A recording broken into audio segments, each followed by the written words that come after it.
നമസ്കാരം. ഇന്നത്തെ ക്ലാസ്സിൽ 1956 ശേഷമുള്ള കേരളം എന്ന സിലബസ് ഭാഗമാണ് നമ്മൾ പഠിക്കുന്നത്. 1956 ശേഷം നമ്മുടെ ഈ കൊച്ചു കേരളത്തിൽ സാമൂഹിക രംഗത്തും സാമ്പത്തിക രംഗത്തും വിദ്യാഭ്യാസ രംഗത്തും രാഷ്ട്രീയ രംഗത്തും ഉണ്ടായ പുരോഗതിയും മാറ്റങ്ങളുമൊക്കെയാണ് ഈ ഭാഗത്ത് നമുക്ക് പഠിക്കാനായിട്ടുള്ളത്. ഇത്തിരി വിശാലമായിട്ടുള്ള ഒരു ഭാഗമാണ് ഇത് എന്ന് നിങ്ങൾക്കറിയാം. അതുകൊണ്ട് ഒരു ക്ലാസ് കൊണ്ട് ഈ ഭാഗം പൂർത്തിയാവത്തില്ല. 5-6 ക്ലാസ് കൊണ്ട് നമ്മൾ ഈ ഭാഗം പൂർത്തിയാക്കും. ഞാൻ അജിത് സുമേരു. ഏവർക്കും ആസ്ഥ അക്കാഡമിയുടെ യൂട്യൂബ് ചാനലിലേക്ക് സ്വാഗതം.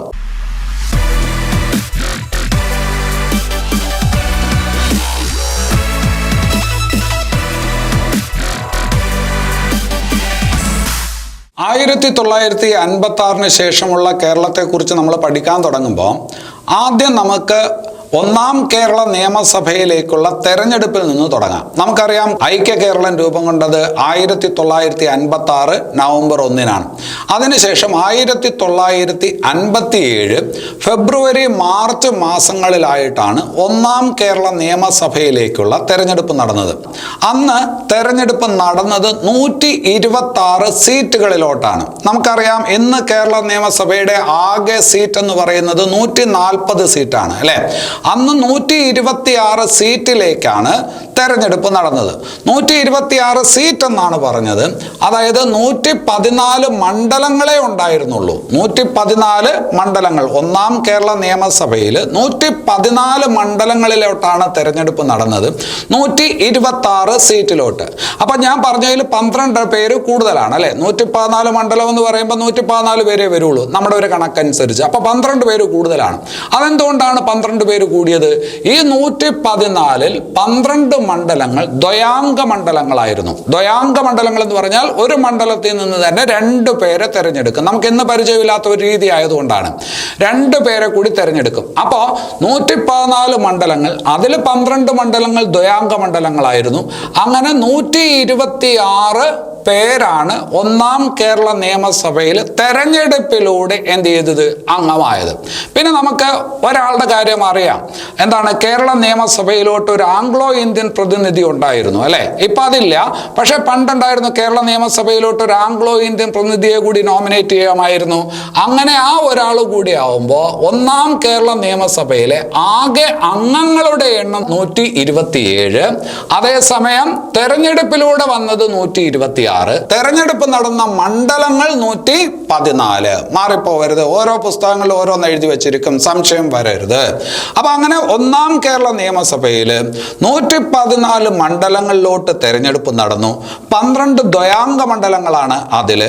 അങ്ങനെ 126 പേർ എലക്ട് ചെയ്യപ്പെട്ടു. അങ്ങനെ ഒന്നാം കേരള നിയമസഭയിലോട്ട് തെരഞ്ഞെടുക്കപ്പെട്ടു വന്നവർ 126. ഒരു ആംഗ്ലോ ഇന്ത്യൻ പ്രതിനിധി. അങ്ങനെ ഒന്നാം കേരള നിയമസഭയിലെ ആകെ അംഗസംഖ്യ എന്ന് പറയുന്നത് 127 ആ ആംഗ്ലോ ഇന്ത്യൻ പ്രതിനിധി ആര്? ഒന്നാം കേരള നിയമസഭയിൽ ആദ്യമായിട്ട് നോമിനേറ്റ് ചെയ്യപ്പെട്ട ആംഗ്ലോ ഇന്ത്യൻ പ്രതിനിധി ആര് എന്ന് ചോദിച്ചാൽ ഹാമിൽട്ടൺ ഡിക്രൂസ് ആണ്. ആരാണ്? ഹാമിൽട്ടൺ ഡിക്രൂസ് ആണ്. ഒരുപാട് പരീക്ഷകൾക്ക് ചോദിച്ചിട്ടുണ്ട്. പക്ഷെ നമുക്കിന്ന് അറിയാവുന്ന ഒരു കാര്യമുണ്ട്. ഇപ്പോ ആംഗ്ലോ ഇന്ത്യൻ പ്രതിനിധികൾക്ക് ഭരണഘടനാപരമായിട്ട് പണ്ട് കൊടുത്തിരുന്ന പ്രാതിനിധ്യം, റിസർവേഷൻ ഇപ്പൊ എന്ത് ചെയ്തു? ഇപ്പോ എടുത്തു കളഞ്ഞു. അത് ഏത് ഭേദഗതി പ്രകാരമാണ്? 104-ാം ഭേദഗതി പ്രകാരമാണ്. 104-ാം ഭേദഗതി പ്രകാരമാണ് അല്ലെ. പണ്ട് ലോക്സഭയിലോട്ട് 2 ആംഗ്ലോ ഇന്ത്യൻ പ്രതിനിധികളെ രാഷ്ട്രപതിക്ക് നിയമിക്കാമായിരുന്നു. സംസ്ഥാനങ്ങളിൽ ഇതുപോലെ ആംഗ്ലോ ഇന്ത്യൻ പ്രതിനിധിയെ ആർക്കും നിയമിക്കാമായിരുന്നു, ഗവർണർക്ക് നിയമിക്കാമായിരുന്നു. ആ പറഞ്ഞ പ്രാതിനിധ്യം, റിസർവേഷൻ എന്ത് ചെയ്തു? 104-ാം ഭേദഗതി പ്രകാരം 2019 പാർലമെന്റ് പാസ്സാക്കുകയും 2020 നിലവിൽ വരികയും ചെയ്ത ആ ഭേദഗതി പ്രകാരം എന്ത് ചെയ്തു? എടുത്തു കളഞ്ഞു എന്നുകൂടി അവിടെ ഓർക്കുക. അപ്പൊ അത്രയാണ് അതിന്റെ സ്ട്രെങ്ത്, നിയമസഭയുടെ സ്ട്രെങ്ത്. ഇനി അത് കഴിഞ്ഞിട്ട് ഒന്നാം കേരള നിയമസഭ അല്ലെ. ഒന്നാം കേരള നിയമസഭ രൂപീകരിക്കപ്പെട്ടതെന്ന്, ഒന്നാം കേരള നിയമസഭ രൂപീകരിക്കപ്പെട്ടതെന്നാണ് 1957 ഏപ്രിൽ മാസമാണ്, 1-ാം തീയതിയാണ്. 1957 ഏപ്രിൽ 1-നാണ് ഒന്നാം കേരള നിയമസഭ രൂപീകരിക്കപ്പെട്ടത് അല്ലെ. ഏപ്രിൽ മാസം നമുക്കറിയാം. ഏപ്രിൽ 5-നാണ് 957 ഏപ്രിൽ 5-നാണ് EMS സത്യപ്രതിജ്ഞ ചെയ്തത്. മുഖ്യമന്ത്രിയായിട്ട് EMS സത്യപ്രതിജ്ഞ ചെയ്യുന്നത് എന്നാണ് 1957 ഏപ്രിൽ 5-നാണ്. എന്നാൽ ഒന്നാം കേരള നിയമസഭയുടെ ആദ്യ സമ്മേളനം നടന്നത് എന്നാണ് എന്ന് ചോദിച്ചാൽ 1957 തന്നെ ഏപ്രിൽ മാസത്തിൽ തന്നെ. പക്ഷെ ദിവസം ഏതാണ്? ഏപ്രിൽ 27. അപ്പൊ 3 ദിവസങ്ങൾ ഓർത്തു വെക്കുക. April 1, April 5, April 27. ഏപ്രിൽ 1-ന് ഒന്നാം കേരള നിയമസഭയുടെ രൂപീകരണം. ഏപ്രിൽ 5-ന് ഒന്നാം കേരള നിയമസഭയിൽ ആദ്യത്തെ മുഖ്യമന്ത്രിയായിട്ട് EMS സത്യപ്രതിജ്ഞ ചെയ്യുന്നു. അത് കഴിഞ്ഞിട്ട് ഏപ്രിൽ 27-ന് ഒന്നാം കേരള നിയമസഭയുടെ ആദ്യത്തെ സമ്മേളനം നടക്കുന്നു 27-ന്. അപ്പൊ അത്രയും കാര്യങ്ങൾ അവിടെ ഓർത്തു വയ്ക്കുക, തിരിഞ്ഞു പോകരുത്. ഒന്നാം കേരള നിയമസഭയാണ്. അപ്പൊ അത് ചോദിക്കും. നമ്മുടെ പരീക്ഷയ്ക്ക് ആദ്യമായിട്ടാണ് 1956-ന് ശേഷമുള്ള കേരളം എന്നുള്ളത്. എൻ്റെ 20 കൊല്ലത്തെ ഈ PSC-യുമായി ബന്ധപ്പെട്ട മേഖലയിലെ എൻ്റെ അനുഭവത്തിന്റെ അടിസ്ഥാനത്തിൽ പറയണം, ആദ്യമായിട്ടാണ് അങ്ങനെ ഒരു ടോപ്പിക് എന്നത്. അതുകൊണ്ട് ഈ ചോദ്യങ്ങൾ വരുന്ന പരീക്ഷകൾക്ക് പുതുമയായിരിക്കും. അപ്പൊ അത് ശ്രദ്ധിച്ചു വയ്ക്കുക. ഇനി അത് കഴിഞ്ഞിട്ട് നമുക്കറിയാം, ഒരു സംസ്ഥാനത്തിന്റെ കാര്യം പറയുമ്പോൾ നമുക്കറിയാം, സംസ്ഥാനത്തിന്റെ ഭരണത്തലവൻ എന്ന് പറയുന്നത് ഗവർണറാണ് അല്ലെ. സംസ്ഥാനത്തിന്റെ ഭരണത്തലവൻ, കേന്ദ്രത്തിന്റെ പ്രതിനിധിയായിട്ട് സംസ്ഥാനത്ത് ആരുണ്ടാവും? ഗവർണർ ഉണ്ടാവും. സംസ്ഥാനത്തെ കാര്യനിർവഹണ വിഭാഗം തലവൻ, എക്സിക്യൂട്ടീവ് ഹെഡ് എന്ന് നമ്മൾ ആരെ പറയും? ഗവർണറെ പറയും അല്ലെ. അപ്പൊ ഓരോ സംസ്ഥാനത്തിനും ഗവർണർ ഉണ്ടായിരിക്കുമല്ലോ. ഓരോ സംസ്ഥാനത്തിനും ഗവർണർ ഉണ്ടായിരിക്കും. അത് ഭരണഘടനയിൽ പറഞ്ഞിട്ടുണ്ട്. ഭരണഘടനയിൽ ഏത് ആർട്ടിക്കിളാണ് പരീക്ഷയ്ക്ക് ചോദിക്കും? ആർട്ടിക്കിൾ 153. കേരളം ഭരണരംഗം എന്ന് പറയുന്ന ഭാഗത്ത് നിങ്ങൾ ഇത് പഠിച്ചിട്ടുണ്ടാവും. ആർട്ടിക്കിൾ 153 പറയുന്ന കാര്യമാണ് ഓരോ സംസ്ഥാനങ്ങൾക്കും ഒരു ഗവർണർ ഉണ്ടായിരിക്കും. പക്ഷെ അടുത്ത വാക്ക് ശ്രദ്ധിക്കുക, ആർട്ടിക്കിൾ 154. അതിലും ഗവർണറുടെ കാര്യം തന്നെയാണ് പറയുന്നത്. ആ ഗവർണർ സംസ്ഥാനത്തിന്റെ ഭരണത്തലവനായിരിക്കും, സംസ്ഥാനത്തിന്റെ എക്സിക്യൂട്ടീവ് ഹെഡായിരിക്കും, കാര്യനിർവഹണ വിഭാഗം ഹെഡായിരിക്കും എന്ന് പറയുന്ന ആർട്ടിക്കിളാണ് ആർട്ടിക്കിൾ 154. അപ്പോൾ എല്ലാ സംസ്ഥാനങ്ങൾക്കും ഒരു ഗവർണർ ഉണ്ടായിരിക്കുമെന്ന് ആർട്ടിക്കിൾ 153 പറയുന്നു. ആർട്ടിക്കിൾ 154 പ്രകാരം ആ ഗവർണർ എന്തായിരിക്കും? സംസ്ഥാനത്തിന്റെ ഭരണത്തലവനായിരിക്കുമെന്ന് പറയുന്നു അല്ലെ. അപ്പോൾ കേരളത്തിൽ ഒരു ഗവർണർ ആദ്യം ഉണ്ടാകുമല്ലോ. ആ ഗവർണർ ആരാണ്? ബി രാമകൃഷ്ണ റാവു. ഒരുപാട് പരീക്ഷയ്ക്ക് ചോദിച്ചിട്ടുണ്ട്, കേരള സംസ്ഥാനത്തിലെ ആദ്യത്തെ ഗവർണർ ആര് എന്ന് ചോദിച്ചാൽ ബി രാമകൃഷ്ണ റാവു ആണ്. ഇനി അത് കഴിഞ്ഞിട്ട് നിയമസഭ പറയുമ്പോൾ നിയമസഭയിൽ ഒരു സ്പീക്കർ ഉണ്ടായിരിക്കുമല്ലോ. കേരള നിയമസഭയിലെ ആദ്യ സ്പീക്കർ ആരാണ്? ഒന്നാം കേരള നിയമസഭയിലെ അല്ലെങ്കിൽ കേരളത്തിലെ ആദ്യത്തെ സ്പീക്കർ ആയിരുന്ന വ്യക്തി ആരെന്ന് ചോദിച്ചാൽ ശങ്കരനാരായണൻ തമ്പി. ശങ്കരനാരായണൻ തമ്പി. ഇവിടെ സാധാരണഗതിയിൽ ഉദ്യോഗാർത്ഥികൾക്ക് ഒരു തിരിഞ്ഞു പോവും, രാമകൃഷ്ണ റാവു, ശങ്കരനാരായണൻ തമ്പി അല്ലെ. ഗവർണർ എന്ന് പറയുന്നത് സംസ്ഥാനത്ത് നിന്ന് വെളിയിൽ നിന്നായിരിക്കും മിക്കവാറും വരുന്നത്. അപ്പൊ റാവു എന്നുള്ള പേര് നമുക്കത്ര പരിചയമുള്ളതല്ല. അപ്പം വെളിയിൽ നിന്ന് വന്ന ആളാണെന്നുള്ളത് എടുക്കുക. അപ്പോ ബി രാമകൃഷ്ണ റാവു ആദ്യത്തെ ഗവർണറും ശങ്കരനാരായണൻ തമ്പി ആദ്യത്തെ സ്പീക്കറുമാണ്. അതുപോലെ ഒരുപാട് പരീക്ഷയ്ക്ക് ചോദിച്ചിട്ടുണ്ട്, കേരള നിയമസഭയിലെ ആദ്യത്തെ ഡെപ്യൂട്ടി സ്പീക്കർ ആരാണ്? കേരള നിയമസഭയിലെ ആദ്യത്തെ ഡെപ്യൂട്ടി സ്പീക്കർ എന്ന് പറയുന്നത് ഒരു വനിതയാണ്. ഞാൻ നേരത്തെ പറഞ്ഞു, കേരള നിയമസഭയിൽ ആകെ 127 അംഗങ്ങൾ ഉണ്ടായിരുന്നു. അതിലെ വനിതകൾ 6 ആയിരുന്നു. ഒന്നാം കേരള നിയമസഭയിൽ എത്ര വനിതകൾ ഉണ്ടായിരുന്നു എന്ന് ചോദിച്ചാൽ 6 പേരുണ്ടായിരുന്നു. അതിലൊരാളാണ് KO ഐഷ ഭായ്. അവരാണ് കേരള നിയമസഭയിലെ ആദ്യത്തെ ഡെപ്യൂട്ടി സ്പീക്കർ. കേരള നിയമസഭയിൽ ആദ്യത്തെ ഡെപ്യൂട്ടി സ്പീക്കർ ആണ് ആര്? KO ഐഷ ഭായ് അല്ലെ. അത് ഓർത്തു വെക്കുക. ഇത് പറയുമ്പോൾ വേറെ പരീക്ഷയ്ക്ക് ചോദിച്ച ഒരു ചോദ്യം മനസ്സിൽ വരെയാണ്. അതായത് ഏതെങ്കിലും ഒരു നിയമസഭയിൽ, ഇന്ത്യയിലെ ഏതെങ്കിലും ഒരു നിയമസഭയിൽ സ്പീക്കറായ ആദ്യ വനിത. ഏതെങ്കിലും ഒരു നിയമസഭ എന്നാണ് പറഞ്ഞത്, ലോക്സഭ എന്നല്ല. ഏതെങ്കിലും ഇന്ത്യയിലെ ഏതെങ്കിലും ഒരു നിയമസഭയിൽ സ്പീക്കറായ ആദ്യ വനിത ആരെന്ന് ചോദിച്ചാൽ ഷാനോ ദേവിയാണ്. ആരാണ്? ഷാനോ ദേവി എന്ന് പറയുന്ന സ്ത്രീയാണ്. ഹരിയാന നിയമസഭയിൽ ഇവർ സ്പീക്കർ ആയിരുന്നു. അങ്ങനെ ഇന്ത്യയിലെ ഏതെങ്കിലും നിയമസഭയിൽ സ്പീക്കർ ആകുന്ന ആദ്യ വനിതയാണ് ഷാനോ ദേവി. KO ഐഷ ഭായ് എന്ന് പറയുന്നത് ആരാണ്? KO Aisha bhai deputy speaker ആയിരുന്നു കേരളത്തിലെ. വനിതകളുടെ കാര്യം പറയുമ്പോൾ കഴിഞ്ഞ വേറൊരു ക്ലാസ്സിലും പറഞ്ഞിട്ടുണ്ട്, റോസമ്മ പുന്നൂസ്. റോസമ്മ പുന്നൂസിന്റെ പ്രത്യേകത എന്താണ്? നമ്മൾ പറഞ്ഞു 127 127 അംഗങ്ങളാണ് ഒന്നാം കേരള നിയമസഭയിൽ ആകെ ഉണ്ടായിരുന്നെന്ന് പറഞ്ഞു. അതിൽ ആദ്യമായിട്ട് സത്യപ്രതിജ്ഞ ചെയ്തത് ആരെന്ന് ചോദിച്ചാൽ, ഒന്നാം കേരള നിയമസഭയിലോട്ട് ആദ്യമായിട്ട് സത്യപ്രതിജ്ഞ ചെയ്ത് അംഗമായത് ആരെന്ന് ചോദിച്ചാൽ അതും ഒരു വനിതയാണ്, റോസമ്മ പുന്നൂസ്. റോസമ്മ പുന്നൂസ് നമ്മുടെ അക്കാമ ചെറിയാന്റെ സഹോദരിയാണ്. റോസമ്മ പുന്നൂസ് ആണ് ഒന്നാം കേരള നിയമസഭയിൽ സത്യപ്രതിജ്ഞ ചെയ്ത് അധികാരത്തിലെത്തിയ ആദ്യത്തെ അംഗം. അതുപോലെ തന്നെ ഒരു വളരെ പ്രധാനപ്പെട്ട ഒരു കാര്യമുണ്ട്. ആദ്യമായിട്ട് കേരളത്തിൽ ഉപതെരഞ്ഞെടുപ്പിൽ ജയിച്ച് കേരള നിയമസഭയിൽ അംഗമായതാരെന്ന് ചോദിച്ചാലും റോസമ്മ പുന്നൂസ് ആണ്. അല്ലെങ്കിൽ കേരളത്തില് ആദ്യമായിട്ട് കോടതി വിധിയിലൂടെ നിയമസഭാംഗത്വം നഷ്ടപ്പെട്ടതാർക്കെന്ന് ചോദിച്ചാലും റോസമ്മ പുന്നൂസ് ആണ്. ഒരുപാട് കാര്യങ്ങളുണ്ട്. ഒന്നാം കേരള നിയമസഭയിലോട്ട് അംഗമായ ആദ്യ വ്യക്തി ആരെന്ന് ചോദിച്ചാൽ അത് റോസമ്മ പുന്നൂസ് ആണ്. പിന്നെ അത് കഴിഞ്ഞിട്ട് വേറെന്താ പറഞ്ഞത്, കോടതി വിധിയിലൂടെ നിയമസഭാംഗത്വം നഷ്ടപ്പെട്ട ആദ്യത്തെ വ്യക്തി ആര്, റോസമ്മ പുന്നൂസ്. അവരുടെ പേരിൽ തെരഞ്ഞെടുപ്പ് കേസുണ്ടായിരുന്നു. അത് വന്നപ്പോൾ കോടതി ഇടപെട്ടു, അവരുടെ അംഗത്വം റദ്ദാക്കി.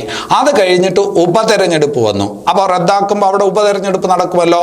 റോസമ്മ പുന്നൂസ് വീണ്ടും മത്സരിച്ചു. അങ്ങനെ 1958 ആദ്യമായിട്ട് കേരളത്തിൽ ഉപതെരഞ്ഞെടുപ്പ് നടക്കുന്നു.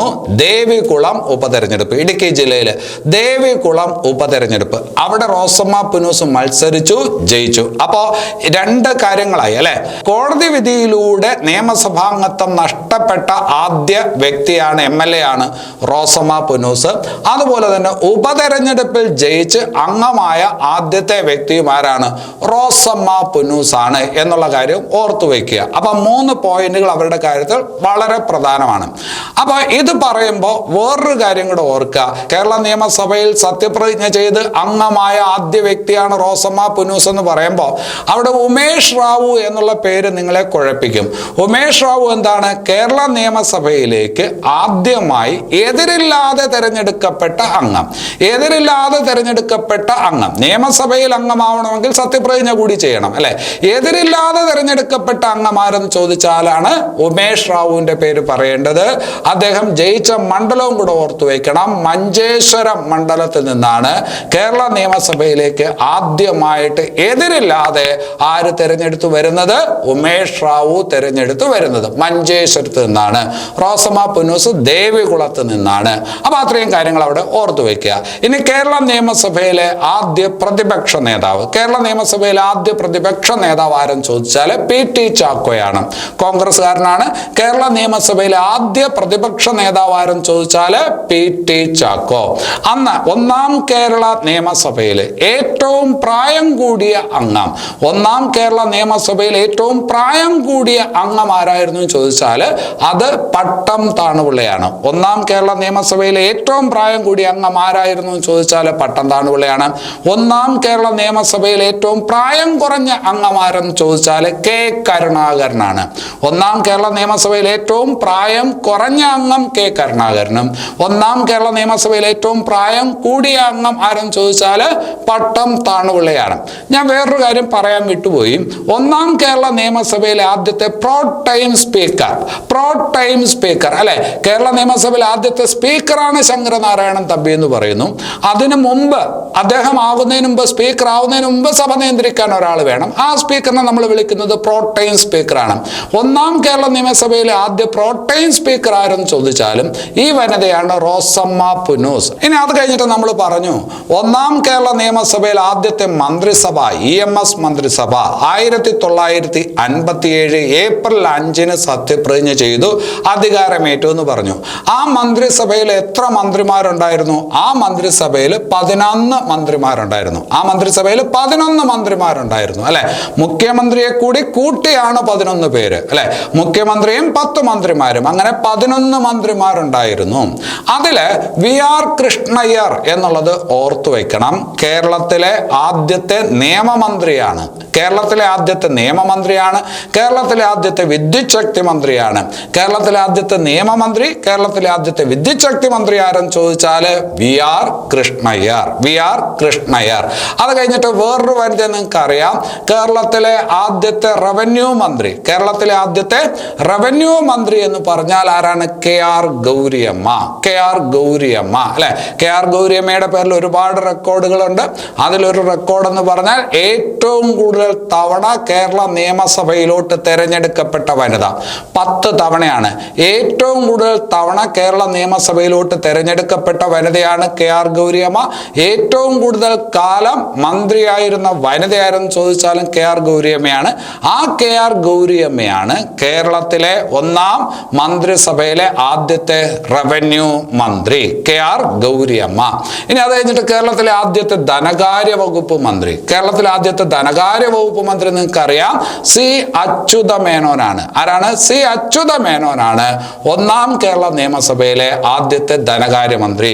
അപ്പൊ VR കൃഷ്ണയ്യർക്ക് നിയമം, വിദ്യുച്ഛക്തി, KR ഗൗരിയമ്മ റവന്യൂ, ധനകാര്യം സി അച്യുത മേനോൻ. ഇനി അത് കഴിഞ്ഞിട്ട് 1ാം കേരള നിയമസഭയിലെ ആദ്യത്തെ വ്യവസായ മന്ത്രി, 1ാം കേരള നിയമസഭയിലെ ആദ്യത്തെ വ്യവസായ മന്ത്രി ആരും ചോദിച്ചാല് KP ഗോപാലനാണ്. 1ാം കേരള നിയമസഭയിലെ അല്ലെങ്കിൽ 1ാം മന്ത്രിസഭയിലെ ആദ്യത്തെ വ്യവസായ മന്ത്രി KP ഗോപാലനാണ്. ഇനി അത് കഴിഞ്ഞിട്ട് കേരളത്തിലെ ആദ്യത്തെ വിദ്യാഭ്യാസ മന്ത്രി ആരാണ്? വിദ്യാഭ്യാസ ബില്ലൊക്കെ കേരള നിയമസഭയിൽ ആദ്യം അവതരിപ്പിച്ച കേരളത്തിലെ ആദ്യത്തെ വിദ്യാഭ്യാസ മന്ത്രി. നമ്മുടെ വിദ്യാഭ്യാസ കാര്യത്തിൽ ഒരുപാട് മുന്നിലാണ് എന്ന് പറയുന്ന ഒരു സംസ്ഥാനമാണ്. അതിന് കാരണക്കാരനായിട്ടുള്ള ഒരു വ്യക്തിയാണ്. ആരാണ്? ജോസഫ് മുണ്ടശ്ശേരി. ആരാണ്? ജോസഫ് മുണ്ടശ്ശേരി. കേരളത്തിലെ ആദ്യത്തെ വിദ്യാഭ്യാസ മന്ത്രി ജോസഫ് മുണ്ടശ്ശേരി. അതുപോലെ കേരളത്തിലെ ആദ്യത്തെ തൊഴിൽ വകുപ്പ് ട്രാൻസ്പോർട്ട് വകുപ്പ്, തൊഴിൽ വകുപ്പ് ട്രാൻസ്പോർട്ട് വകുപ്പ് മന്ത്രി ആരെന്ന് ചോദിച്ചാൽ TV തോമസ് ആണ്. ഈ TV തോമസിന്റെ ഭാര്യയാണ് KR ഗൗരിയമ്മ. TV തോമസിന്റെ ഭാര്യയാണ് KR ഗൗരിയമ്മ.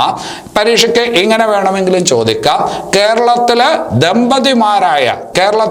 ദമ്പതിമാരായിരുന്ന മന്ത്രിസഭാംഗങ്ങൾ ആരെന്ന് ചോദിച്ചാൽ ഈ TV തോമസും KR ഗൗരിയമ്മയുമാണ്. തൊഴിൽ ട്രാൻസ്പോർട്ട് വകുപ്പ് മന്ത്രിയായിരുന്നു 1ാം EMS മന്ത്രിസഭയിൽ ആര്? TV Thomas.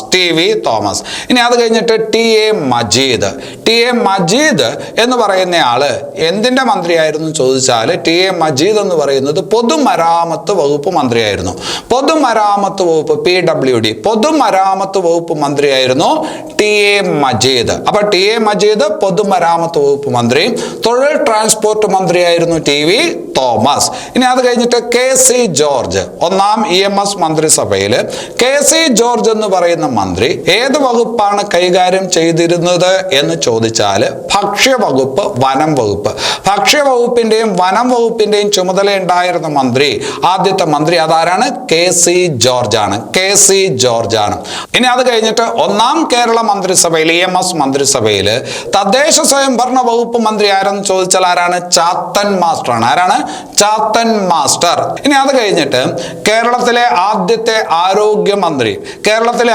ആരോഗ്യമന്ത്രി ആരെന്ന് ചോദിച്ചാൽ AR മേനോനാണ്. കേരളത്തിലെ ആദ്യത്തെ ആരോഗ്യമന്ത്രി AR മേനോനാണ്. അവിടെ നിങ്ങൾ ഇനിഷ്യൽ നോക്കി വെച്ചേക്കണം, AR മേനോൻ, MR മേനോൻ എന്നൊക്കെ തന്നിട്ടുണ്ടാവും. അപ്പൊ അതുകൊണ്ട് AR മേനോനാണ് കേരളത്തിലെ ആദ്യത്തെ ആരോഗ്യമന്ത്രി.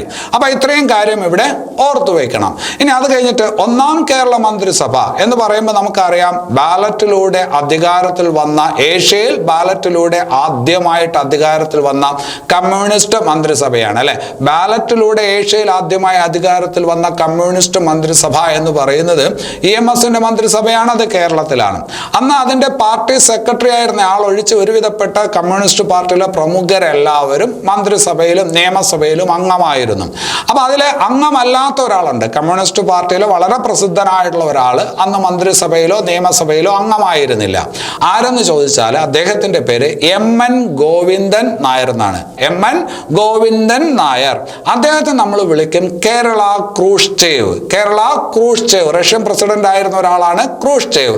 കേരള ക്രൂഷ്ചേവ് എന്നറിയപ്പെടുന്നത് ആരും ചോദിച്ചാൽ MN ഗോവിന്ദൻ നായരാണ് കേരള ക്രൂഷ്ചേവ്. എന്ന് നമ്മുടെ സംസ്ഥാനത്തും രാജ്യത്തും ഒരുപാട് ഭവന പദ്ധതികളുണ്ട് അല്ലെ. അതുപോലെ വളരെ പ്രധാനപ്പെട്ട ആദ്യകാലത്തെ ഒരു ഭവന പദ്ധതിയാണ് ലക്ഷം വീട് കോളനി. ലക്ഷം വീട് കോളനി നമ്മൾ ഇന്ന് കേട്ടിട്ടുണ്ട്, ലക്ഷം വീട് കോളനികൾ എന്ന് കേൾക്കാറുണ്ട്. ആ ലക്ഷം വീട് കോളനി ഭവന പദ്ധതിയുടെ ഉപജ്ഞാതാവ് ആരെന്ന് ചോദിച്ചാൽ MN ഗോവിന്ദൻ നായരാണ്. ഒരുപാട് പരീക്ഷയ്ക്ക് ചോദിച്ചിട്ടുണ്ട്. അപ്പൊ കേരള ക്രൂഷ്ചേവ് എന്നറിയപ്പെടുന്ന കമ്മ്യൂണിസ്റ്റ് നേതാവ് ആരെന്ന് ചോദിച്ചാൽ MN ഗോവിന്ദൻ നായരാണ്. അതുപോലെ തന്നെ ലക്ഷം വീട് പദ്ധതിയുടെ ഉപജ്ഞാതാവ് എന്നറിയപ്പെടുന്നത് ആരെന്ന് ചോദിച്ചാലും MN ഗോവിന്ദൻ നായരാണ് എന്നുകൂടി ആ ഭാഗത്ത് ഓർത്തു വെക്കുക. ഇനി അത് കഴിഞ്ഞിട്ട് വേറൊരു ഭാഗത്തോട്ട് വരാം. ഈ EMS മന്ത്രിസഭ പിരിച്ചുവിടപ്പെട്ടു അല്ലെ. 356 വകുപ്പ് അനുസരിച്ച്, ഭരണഘടനയിലെ 356 വകുപ്പ് അനുസരിച്ച് ആദ്യമായിട്ട് പിരിച്ചുവിടപ്പെട്ട മന്ത്രിസഭ EMS മന്ത്രിസഭയാണ്. അല്ലെങ്കിൽ ബാലറ്റിലൂടെ ഏഷ്യയിൽ തന്നെ ആദ്യമായിട്ട് വന്ന കമ്മ്യൂണിസ്റ്റ് മന്ത്രിസഭയാണ് എന്നൊക്കെ നിങ്ങൾ കേട്ടിട്ടുണ്ടാവും. ആ EMS മന്ത്രിസഭ പിരിച്ചുവിടപ്പെട്ടതെന്ന് ചോദിച്ചാൽ 1959 ജൂലൈ 31 1959 ജൂലൈ 31 വിമോചന സമരത്തിന്റെ അടിസ്ഥാനത്തിൽ വിമോചന സമരം നടന്നു. അതുമായി ബന്ധപ്പെട്ട ഒരുപാട് അക്രമ പരമ്പരകൾ അരങ്ങേറി. അതിന്റെ അടിസ്ഥാനത്തിൽ ഒരുപാട് പേർ കൊല്ലപ്പെട്ടു. പോലീസ് വെടിവെപ്പിൽ ഒരുപാട് പേര് കൊല്ലപ്പെടുന്ന സംഭവങ്ങൾ ഉണ്ടായി. അപ്പൊ കേരളത്തിലെ ഗവർണർ എന്ത് ചെയ്തു? ആഭ്യന്തര സമാധാനം ഇവിടെ മോശമാണ് എന്നുള്ള റിപ്പോർട്ട് പ്രസിഡന്റിന് കൊടുത്തു. അതിന്റെ അടിസ്ഥാനത്തിൽ 356 വകുപ്പ് അനുസരിച്ച് ആദ്യമായിട്ട് കേരളത്തിലെ മന്ത്രിസഭ എന്ത് ചെയ്യുന്നു? പിരിച്ചുവിടപ്പെടുന്നു. 1959 ജൂലൈ 31. ഓർത്തു വയ്ക്കണം, 1959 ജൂലൈ 31. ഏപ്രിൽ 5 1957 ഏപ്രിൽ 5 അധികാരത്തിൽ വന്നു. 1959 ജൂലൈ 31 പിരിച്ചുവിടപ്പെട്ടു അല്ലെ. ഇനി അത് കഴിഞ്ഞിട്ട് ഈ പിരിച്ചുവിടപ്പെട്ട ആദ്യത്തെ EMS മന്ത്രിസഭ 1957 ഏപ്രിൽ 5 മുതൽ 1959 ജൂലൈ 31 വരെ ഏതാണ്ട് 2 വർഷത്തോളം ഉണ്ടായിരുന്ന EMS മന്ത്രിസഭ അല്ലെ. ആ EMS മന്ത്രിസഭയുടെ കാലത്ത് വളരെ പ്രധാനപ്പെട്ട 2 നിയമങ്ങൾ കേരള നിയമസഭയിൽ അവതരിപ്പിക്കപ്പെടുകയുണ്ടായി. അതും ഒന്നാം കേരള നിയമസഭയുടെ വളരെ തിളങ്ങുന്ന ഓർമ്മകളാണ്. അതിലൊരെണ്ണമാണ് കാർഷിക ബന്ധ ബിൽ. കാർഷിക ബന്ധ ബിൽ 1957. അതായത് ഓരോ വ്യക്തിക്കും കൈവശം വെക്കാവുന്ന ഭൂമിയുടെ അളവ് തിട്ടപ്പെടുത്തിക്കൊണ്ടും അതുപോലെ തന്നെ ജന്മിത്വം അവസാനിപ്പിക്കും എന്ന് പറഞ്ഞുകൊണ്ടും ഉള്ള ബില്ലാണ് ഏത്?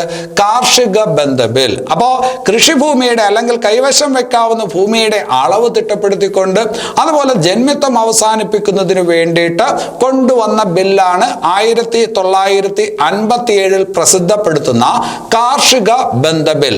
ഈ കാർഷിക ബന്ധ ബിൽ കേരള നിയമസഭ പാസാക്കുന്നത് 1959 ജൂൺ 10 ഓരോ പുസ്തകങ്ങളിൽ ഓരോന്ന് എഴുതി വെച്ചേക്ക്. നിങ്ങൾ എൻ്റെ അടുത്ത് സംശയം ചോദിക്കരുത്. കാർഷിക ബന്ധ ബിൽ പ്രസിദ്ധപ്പെടുത്തുന്നത് 1957. അത് പാസാക്കുന്നത് നിയമസഭ പാസാക്കിയെടുക്കുന്നത് 1959 ജൂൺ 10. അത് ഇംപ്ലിമെന്റ് ചെയ്യാൻ പറ്റിയില്ല.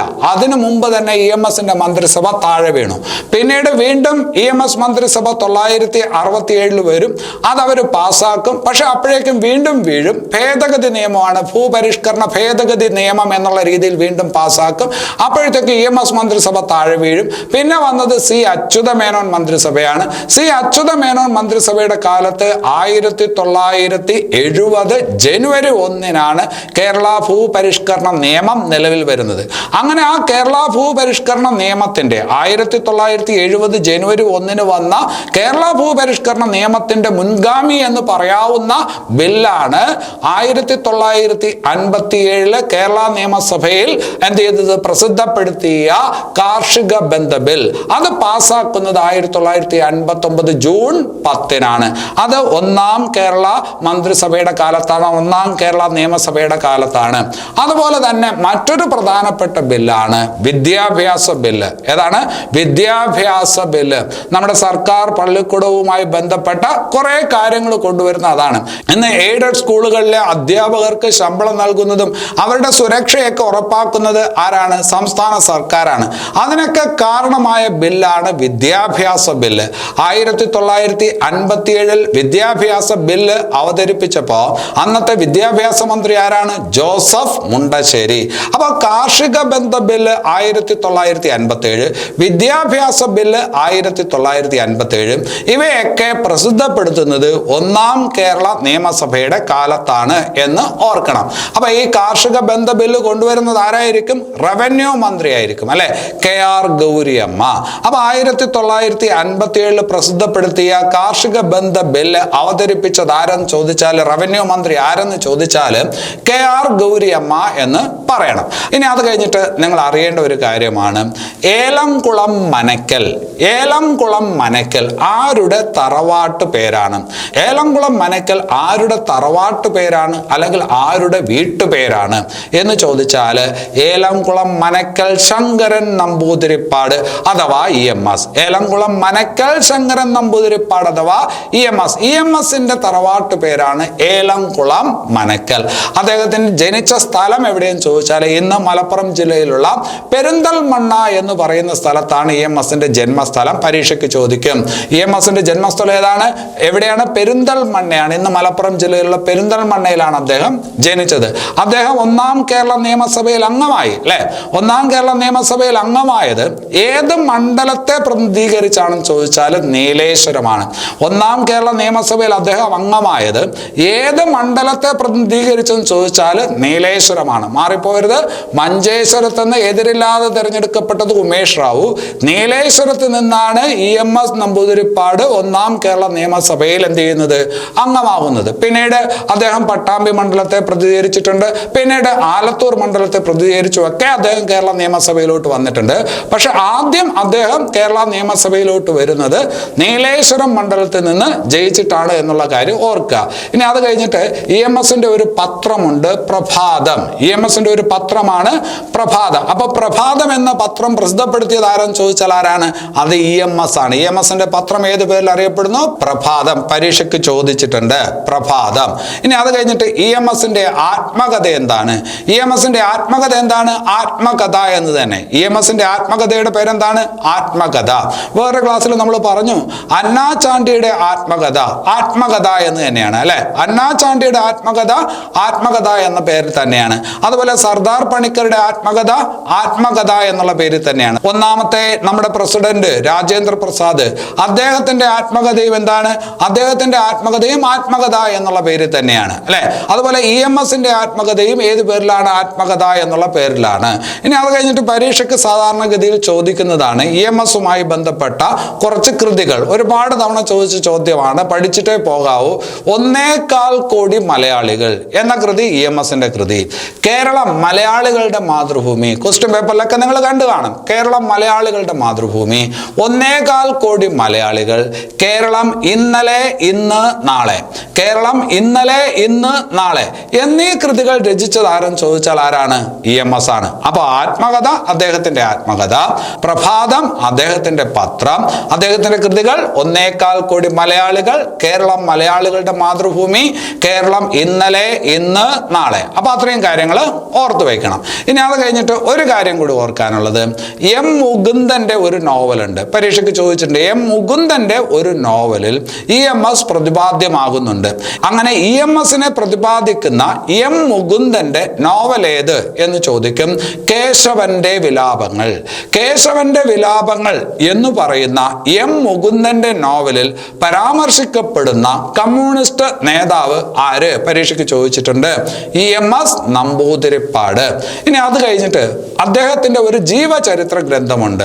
ആരുടെ? EMSന്റെ ഒരു ജീവചരിത്ര ഗ്രന്ഥം. വളരെ പ്രസിദ്ധമായിട്ടുള്ള ഒരു ജീവചരിത്ര ഗ്രന്ഥമാണ് അറിയപ്പെടാത്ത EMS. ഏതാണ്? അറിയപ്പെടാത്ത EMS എന്നുള്ള ജീവചരിത്ര ഗ്രന്ഥം. EMSനെ കുറിച്ചുള്ള ജീവചരിത്ര ഗ്രന്ഥം രചിച്ചത് ആര് എന്ന് ചോദിച്ചാൽ അപ്പുക്കുട്ടൻ വള്ളിക്കുന്ന്. ഏതാണ്? അപ്പുക്കുട്ടൻ വള്ളിക്കുന്ന്. ഇനി അത് കഴിഞ്ഞിട്ട് വേറൊരു പ്രധാനപ്പെട്ട കാര്യത്തിലോട്ട് വന്നാൽ 1959 ജൂലൈ 31 EMSന്റെ മന്ത്രിസഭ പിരിച്ചുവിടപ്പെട്ടു. പിന്നീട് വരുന്നത് പട്ടം താണുപിള്ള മന്ത്രിസഭയാണ്. പട്ടം താണുപിള്ള മന്ത്രിസഭ, അതായത് രണ്ടാമത്തെ മുഖ്യമന്ത്രിയാണ് പട്ടം താണുപിള്ള. അങ്ങനെ രണ്ടാമത്തെ മുഖ്യമന്ത്രി പട്ടം താണുപിള്ള അധികാരത്തിൽ വരുമ്പോൾ അന്നത്തെ പ്രതിപക്ഷ നേതാവ് ആരായിരുന്നു ചോദിച്ചാൽ EMS നമ്പൂതിരിപ്പാടാണ്. കേരളത്തിലെ ആദ്യത്തെ പ്രതിപക്ഷ നേതാവ് ആരെന്ന് നിങ്ങൾക്ക് അറിയാം, PT ചാക്കോ. കേരളത്തിലെ രണ്ടാമത്തെ പ്രതിപക്ഷ നേതാവ് ആരെന്ന് ചോദിക്കുമ്പോൾ ആരാണ്? EMS നമ്പൂതിരിപ്പാടാണ്. അപ്പൊ ഇങ്ങനെ ഒരു ചോദ്യം ചോദിച്ചൂടെ? കേരളത്തിൽ മുഖ്യമന്ത്രിയായിരുന്ന പിന്നീട് പ്രതിപക്ഷ നേതാവായ ആദ്യ വ്യക്തി, കേരളത്തിൽ മുഖ്യമന്ത്രിയായിരുന്ന പിന്നീട് പ്രതിപക്ഷ നേതാവായ ആദ്യ വ്യക്തി ആരെന്ന് ചോദിച്ചാരാണ്? EMS നമ്പൂതിരിപ്പാടാണ്. അത് രണ്ടാമത്തെ പ്രതിപക്ഷ നേതാവും കൂടിയാണ് എന്ന് ഓർക്കുക. പിന്നീട് അദ്ദേഹം 1967 വീണ്ടും മുഖ്യമന്ത്രി ആവത്തില്ലേ? 1967 വീണ്ടും EMS മുഖ്യമന്ത്രിയാവും. അപ്പൊ 2 തവണ കേരളത്തിൽ മുഖ്യമന്ത്രിയായ ആദ്യ വ്യക്തി ആരെന്ന് ചോദിച്ചാലും, 2 തവണ മുഖ്യമന്ത്രിയായ ആദ്യ വ്യക്തി ആരെന്ന് ചോദിച്ചാലും നമുക്ക് ആരുടെ പേര് പറയാൻ പറ്റും? EMSന്റെ പേര് പറയാനായിട്ട് പറ്റും. ഇനി അത് കഴിഞ്ഞിട്ട് രണ്ടാമത്തെ തവണ അദ്ദേഹം അധികാരത്തിൽ വരുന്നത് 1967 ആ മന്ത്രിസഭയും 5 കൊല്ലം പൂർത്തിയാക്കിയില്ല. 1969 ആ മന്ത്രിസഭയും താഴെ വീണു. അതായത് EMSന്റെ 2 മന്ത്രിസഭകളും എന്ത് ചെയ്തിട്ടില്ല? കാലാവധി പൂർത്തിയാക്കിയിട്ടില്ല. 1967 രണ്ടാമത് വീണ്ടും അദ്ദേഹം മുഖ്യമന്ത്രിയായി, 69 വീണ്ടും എന്ത് ചെയ്യുന്നു? താഴെ വീഴുന്നു അല്ലെ? അപ്പൊ അവിടെ ഒരു പ്രധാനപ്പെട്ട കാര്യം നിങ്ങൾ ഓർക്കാനുള്ളത്, ആസൂത്രണ ബോർഡ് എന്താണ്? ആസൂത്രണ ബോർഡ്, കേരള സംസ്ഥാന ആസൂത്രണ ബോർഡ് സ്ഥാപിക്കപ്പെട്ടത് എന്നാണ്? നല്ല ചോദ്യമാണ്. കേരള സംസ്ഥാന ആസൂത്രണ ബോർഡ് സ്ഥാപിക്കപ്പെട്ടത് എന്നാണെന്ന് ചോദിച്ചാൽ 1967 കേരള സംസ്ഥാന ആസൂത്രണ ബോർഡ് സ്ഥാപിക്കപ്പെടുന്നത് 1967 അതായത് EMS മുഖ്യമന്ത്രിയായിരിക്കുന്ന കാലത്താണ്, 1967. അപ്പോൾ ഇങ്ങനെ ഒരു ചോദ്യം, കേരള സംസ്ഥാന ആസൂത്രണ ബോർഡിന്റെ ആദ്യ അധ്യക്ഷൻ ആരാണ്? നമുക്കറിയാവുന്ന കാര്യമാണ്, ആസൂത്രണ ബോർഡിന്റെ അധ്യക്ഷൻ എപ്പോഴും എന്തായിരിക്കും? മുഖ്യമന്ത്രി ആയിരിക്കും. ഇപ്പോൾ കേരള സംസ്ഥാനത്തിന്റെ ആസൂത്രണ ബോർഡിന്റെ അധ്യക്ഷൻ എന്ന് പറയുന്നത് പിണറായി വിജയനാണ്, നിലവിലത്തെ മുഖ്യമന്ത്രിയാണ്. അപ്പോൾ കേരള സംസ്ഥാന ആസൂത്രണ ബോർഡിന്റെ ആദ്യ അധ്യക്ഷൻ ആരെന്ന് ചോദിച്ചാൽ EMS നമ്പൂതിരിപ്പാടാണ്. ആദ്യ ഉപാധ്യക്ഷൻ ആരെന്ന് ചോദിച്ചാൽ MK ഹമീദ് എന്ന് പറയണം. കേരള സംസ്ഥാന ആസൂത്രണ ബോർഡിന്റെ ആദ്യ ഉപാധ്യക്ഷൻ ആരെന്ന് ചോദിച്ചാൽ MK ഹമീദ്. ഇപ്പോഴത്തെ ആര് എന്ന് ഞാൻ പറയുന്നില്ല, കാരണം ഇപ്പൊ അദ്ദേഹം കാലാവധി പൂർത്തിയാക്കാണ്. 21 തന്നെ പുതിയ ആള് വരും, അതുകൊണ്ട് ഞാൻ ആ പേര് പറയുന്നില്ല. അപ്പൊ നമ്മൾ 1ാം കേരള നിയമസഭയും 1ാം കേരള മന്ത്രിസഭയുമാണ് പറഞ്ഞത്. അടുത്ത ക്ലാസ്സിൽ കേരള രാഷ്ട്രീയ രംഗം എന്ന് പറയുന്ന ഈ ഭാഗം പൂർത്തിയാവും. അത് കഴിഞ്ഞിട്ട് വിദ്യാഭ്യാസം, മറ്റ് സാമൂഹികമായിട്ടുള്ള കാര്യങ്ങൾ എന്നിവയിലോട്ട് പോകാം. ഏതാണ്ട് 5 ക്ലാസ് കൊണ്ടായിരിക്കും നമ്മൾ ഈ ഭാഗം പൂർത്തിയാക്കുന്നത്. അപ്പോൾ ഇത് നിങ്ങൾക്ക് ബോധ്യപ്പെട്ടു എന്ന് വിചാരിക്കുന്നു. അങ്ങനെയാണെങ്കിൽ ഈ ക്ലാസ് ഇഷ്ടപ്പെട്ടുവെങ്കിൽ ഈ ചാനൽ സബ്സ്ക്രൈബ് ചെയ്യുക, ലൈക്ക് ചെയ്യുക, കമൻറ്റ് ചെയ്യുക, ഷെയർ ചെയ്യുക, പ്രോത്സാഹിപ്പിക്കുക. എല്ലാവർക്കും നല്ലത് വരട്ടെ. നന്ദി.